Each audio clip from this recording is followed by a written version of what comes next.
Shemika. Bible Games. Tanong 1. Sinabi ni Jesus sa kanyang mga alagad, kayo'y dadalhin sa harap at dahil sa akin, bilang patotoo laban sa kanila at sa A. Mga Hudyo, Hentil, mundo. B. Mga gobernador, mga hari, mga Hentil. C. Mga prinsipe, mga hari, mundo. D. Mga mataas na pari, mga parisyo, mga Hudyo.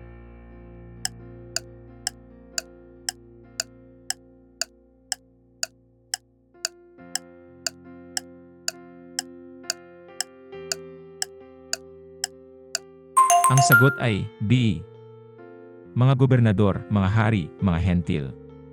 Mateo 10:18. Dahil sa akin, dadalhin kayo sa harap ng mga gobernador at mga hari bilang patotoo sa kanila at sa mga Hentil. Tanong 2. Sa Juan 14 na, ano ang tinukoy bilang ang mang-aaliw? A. Espiritu ng Diyos. B. Jesus. C. Salita ng Diyos. D. Ang katotohanan.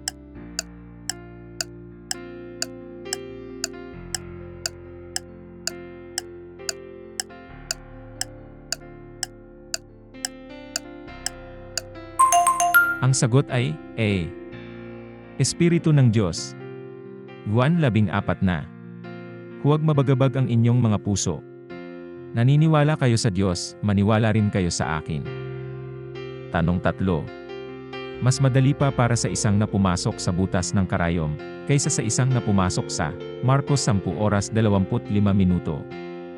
A. Bulag na tao, mahirap na tao, kaharian. B. Kamelyo, mayamang tao, kaharian ng Diyos. C. Lubid, pariseo, kaharian ng Diyos. D. Asno, batang tao, kaharian.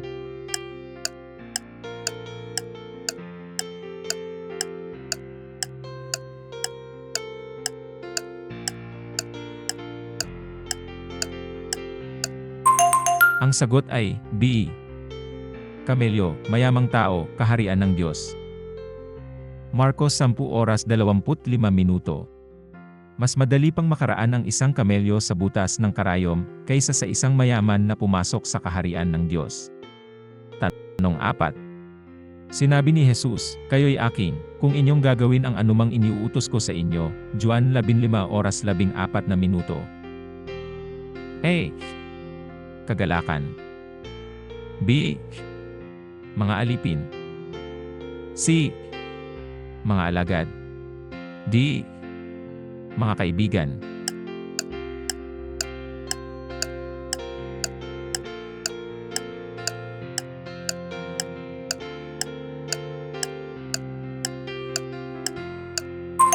Ang sagot ay D. Mga kaibigan. Juan 15:14. Kayo ay aking mga kaibigan kung ginagawa niyo ang inuutos ko sa inyo. Tanong 5. Ano ang dapat gawin ng isang nagnanais sumunod kay Jesus? A. Itanggi ang sarili. B.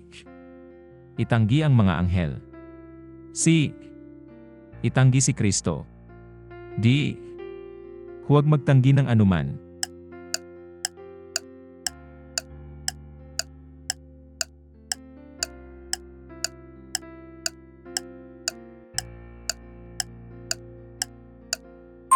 Ang sagot ay A.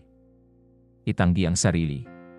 Mateo 16:24. Sabi ni Jesus sa kanyang mga alagad, kung ang sinuman ay nagnanais sumunod sa akin, itanggi niya ang kanyang sarili, pasanin ang kanyang krus at sumunod sa akin. Tanong 6. Sa talinghaga ni Jesus tungkol sa pastol ng mga tupa, sinusunod siya ng mga tupa dahil kilala nila ang pastol na A. Tinig. B. Puso. C. Kamay. D. Amoy.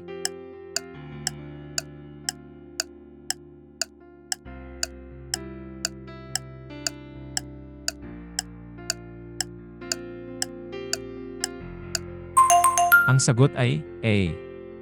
Tinig. Juan 1:4, 4. Kapag nailabas na niya ang lahat ng kanya, siya ay nangunguna sa kanila, at ang mga tupa ay sumusunod sa kanya sapagkat kilala nila ang kanyang tinig. Tanong 7. Sinabi ni Jesus, kung mahal niyo ako, sundin niyo ang aking A. Pakikisama. B. Mga utos. C. Pakikipag-ugnayan. D. Katotohanan.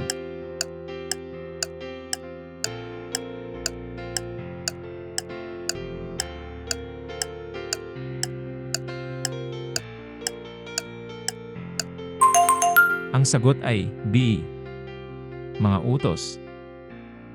Juan 14:15. Kung mahal niyo ako, susundin niyo ang aking mga utos. Tanong 8. Ano ang sinabi ni Jesus na gagawin ng kanyang mga alagad sa kaharian ng Diyos? A. Maupo sa mga trono at hahatulan ang Israel. B. Maupo sa mga ulap at magpatugtog ng mga alpa. C. Gawin ang anumang nais nila. D. Hanapin muna ang kaharian ng Diyos.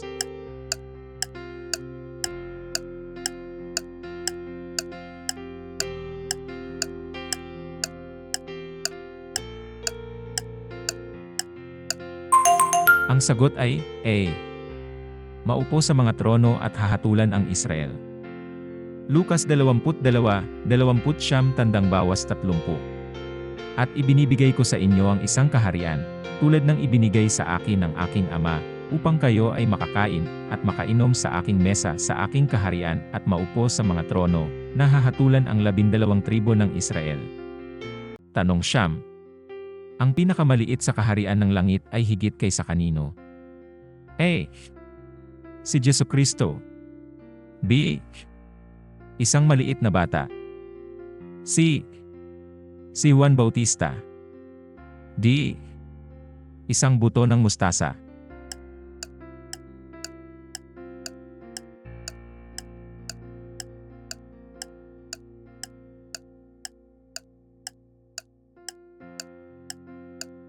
Ang sagot ay C. Si Juan Bautista. Mateo 11:11.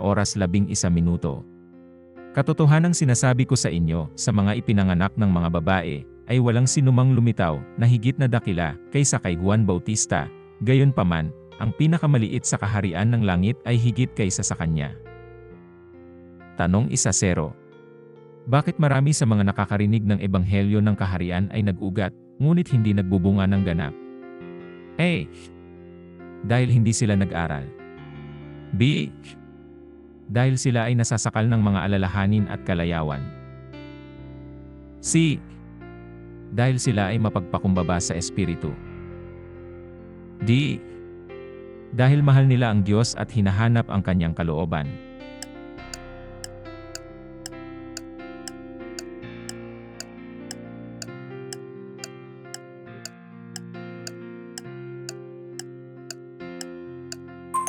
Ang sagot ay B. Dahil sila ay nasasakal ng mga alalahanin at kalayawan. Lucas 8:14. Ang binhi na nahulog sa mga dawagan ay nangangahulugan ng mga nakikinig, ngunit habang sila ay nagpapatuloy sa kanilang landas, sila ay nasasakal ng mga alalahanin, kayamanan, at kalayawan sa buhay, at hindi nagiging ganap. Tanong 11. Sapagkat marami ang tinawag, ngunit kakaunti ang pinili, ay sinabi ni Jesus pagkatapos niyang ikwento ang talinghaga ng A.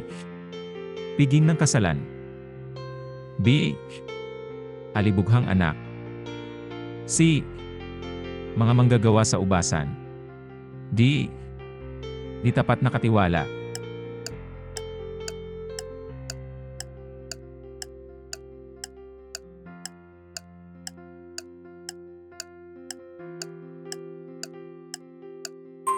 Ang sagot ay A. Piging ng kasalan. Mateo 22:14 na. Muling nagsalita si Jesus sa kanila sa pamamagitan ng mga talinghaga, na sinasabi, ang kaharian ng langit ay tulad ng isang hari na naghanda ng piging ng kasalan para sa kanyang anak na lalaki. Ipinadala niya ang kanyang mga lingkod upang tawagin ang mga inanyayahan sa piging, ngunit ayaw nilang dumalo. Tanong 12. Ilang birhen ang nagdala ng mga lampara upang salubungin ang kasintahang lalaki? A. 5, B. 7, C. 1-0, D. 15.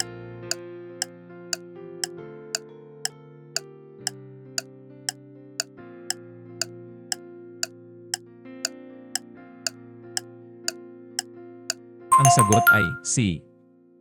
1-0, Mateo 25:1.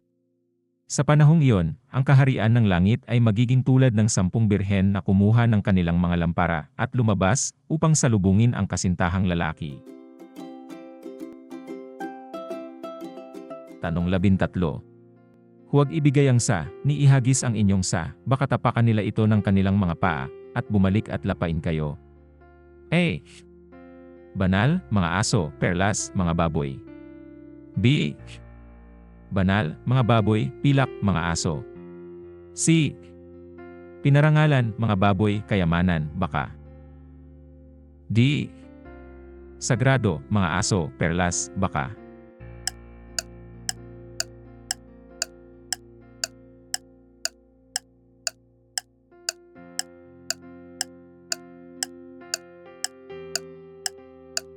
Ang sagot ay A. Banal, mga aso, perlas, mga baboy. Mateo 7:6. Huwag ibigay sa mga aso ang banal na bagay, huwag ihagis ang inyong mga perlas sa mga baboy. Kung gagawin nyo, baka tapakan nila ito ng kanilang mga paa, at bumalik at lapain kayo. Tanong 14 na. Ano ang dapat gawin ng isang nagnanais sumunod kay Jesus? A. Itanggi ang sarili. B. Itanggi ang mga anghel. C. Itanggi si Kristo. D. Huwag magtanggi ng anuman.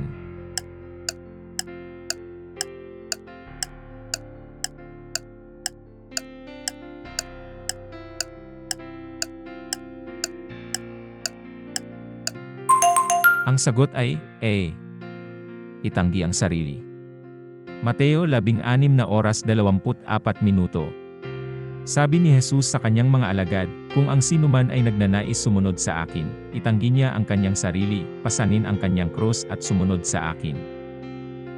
Tanong 15. Mas madali pa para sa isang na pumasok sa butas ng karayom, kaysa sa isang na pumasok sa Marcos 10:25. A. Bulag na tao, mahirap na tao, kaharian. B. Kamelyo, mayamang tao, kaharian ng Diyos. C. Lubid, pariseo, kaharian ng Diyos. D. Asno, batang tao, kaharian.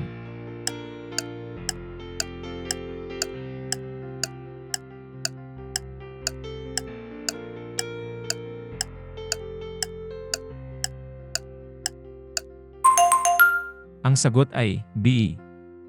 Kamelyo, mayamang tao, kaharian ng Diyos. Marcos 10:25. Mas madali pang makaraan ang isang kamelyo sa butas ng karayom, kaysa sa isang mayaman na pumasok sa kaharian ng Diyos. Tanong 16 na. Ang lalaking iniwan na halos patay ng mga tulisan sa daan mula sa Jerusalem, patungo sa Jericho, ay tinulungan ng isang Samaritano lamang pagkatapos na siya ay hindi pinansin ng A. 2 nagdaraan. B. 1 nagdaraan. C. 3 nagdaraan. D. 4 na nagdaraan.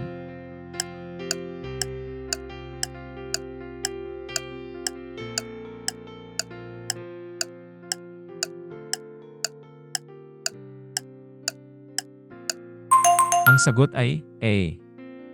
2 nagdaraan. Lucas 10:30, -37. Sumagot si Jesus, isang lalaki ang bumababa mula sa Jerusalem, patungong Jericho, nang siya ay sinalakay ng mga tulisan. Hinubaran nila siya ng kanyang mga damit, binugbog siya, at umalis, iniwan siyang halos patay. At ang bayan ng Diyos ay nagsabi, Amen. Huwag kalimutang mag-subscribe, magbahagi, at mag-like sa video na ito. Maging isang pagpapala sa iba. Bawat like at pag-share ay tumutulong sa atin na ikalat ang Ebanghelyo.